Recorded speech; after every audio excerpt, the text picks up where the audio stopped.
melakukan kualifikasi dan pre-practice. Siapa yang mendapatkan waktu tempuh baseline terbaik? Yang terakhir baru melakukan start 511 Muhammad Gosang, putra daripada Agus Marley.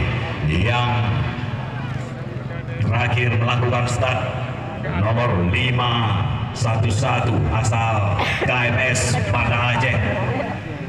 Bagaimana mereka bermain esok hari, pertarungan sengit siapa yang akan menjadi jawara.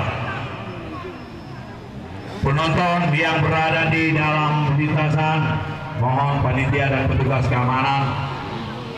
Penonton yang berada di dalam sirkuit di terakhir, di tikungan terakhir, mohon dikosongkan.